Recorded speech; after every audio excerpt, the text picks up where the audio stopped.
એ ધંધામાં રૂપિયા રોકે છે કેટલા? 76,000. એ ધંધામાં રૂપિયા રોકે છે 76,000. બરાબર. એ અને બી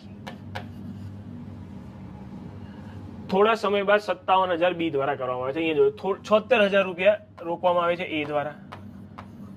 થોડા સમય બાદ 57,000 રૂપિયા રોકવામાં આવે છે બી દ્વારા. બોલો બરાબર. હવે વર્ષના અંતે કુલ નફો તેમની 2:1 ના પ્રમાણમાં, એટલે અહીંયા નફાનું પ્રમાણ ઓલરેડી આપી દીધું છે 2:1. એને કીધું છે વર્ષના અંતે, એટલે એ તો 12 મહિના જ જોડાયો ને. આ પાર્ટી કેટલા મહિના જોડાયેલો છે એ જોવાનું છે, એટલે એ એક્સ મારે શોધવાનો છે. બોલો ક્લિયર?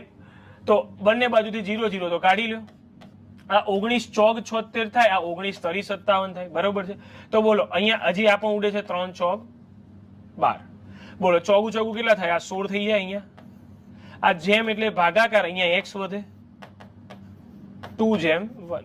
બરાબર. આ 2 8 શું થાય? 16 થાય. આ એક્સ આ બાજુ આવી જાય, એટલે એક્સ બરાબર કેટલા મહિના? 8 મહિના. એક્સ બરાબર કેટલા મહિના આવી જાય? 8 મહિના.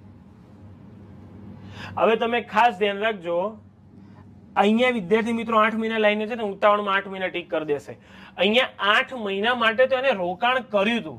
પ્રશ્ન શું પૂછ્યું છે? કેટલા મહિના પછી જોડાયો હશે? તો સાહેબ ટોટલ 12 મહિનામાંથી 8 મહિના તો એને રોકાણ કર્યું, તો વધે કેટલા મહિના? ફક્ત અને ફક્ત 4 મહિના. કેટલા મહિના વધે? 4 મહિના. તો એ 4 મહિના પછી જોડાયો હશે. એટલે મારો આન્સર શું આવે અહીંયા ખબર છે? ઓપ્શન નંબર સી આવે.